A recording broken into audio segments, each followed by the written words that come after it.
I saw quite a few different doctors before anyone actually did anything. The first one's like, oh, it's stress, do more exercise. There was no suggestion of me being referred to a mental health specialist, or that I should even seek getting some kind of private care myself, or there was no thought given to how I should talk to my family about it, or my friends, or my employers. It was just kind of get in the seat, do the survey, give you a prescription, and on your way. The effect of the GP not explaining things properly, meant that I've been and I've seen lots of different GPs over many years before I got on the right medication.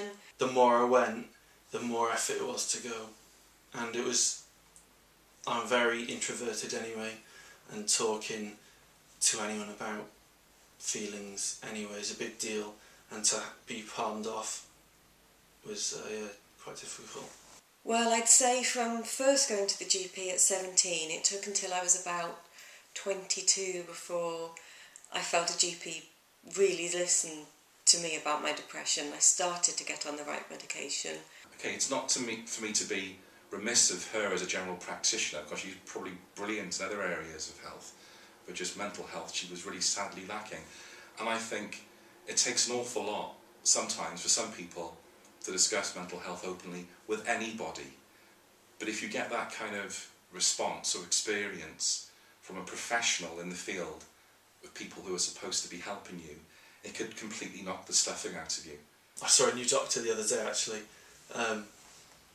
to get my prescription refilled, and he said to me, have you had a diagnosis? I said, no, but it's a sort of psychotic depression. And he said, yeah, it's better than schizophrenia, I guess. I was like, just nod and agree. Mental health and housing, your environment has a huge impact on your recovery, and I think it sort of goes hand in hand really. If people are without secure accommodation, it has a huge impact on their mental well-being. I think that with kind of mental health professionals, a lot of them might be under the impression that because that person's got a diagnosis or suffers with mental health problems, that they should get access to housing, whereas it's not that simple, and there's not the housing stock around, so it makes it really difficult. My experience of being in and out of mental institutions for the last 3.5 years, housing is never discussed. Whether you have somewhere to live or not is not the problem. You know, I often see people who attempt suicide or talking about suicide because they don't see a way out. You know, they're in despair, their family possibly have turned their backs on them. When I approached my local authority and said I need help and support while I'm getting better, that support wasn't available to me. They couldn't offer me anything else, so I ended up sleeping on the streets. It resulted in me once again attempting suicide. It's not as simple as just go down to your local authority and they've got to house you, because the local authority will often make it really difficult for people.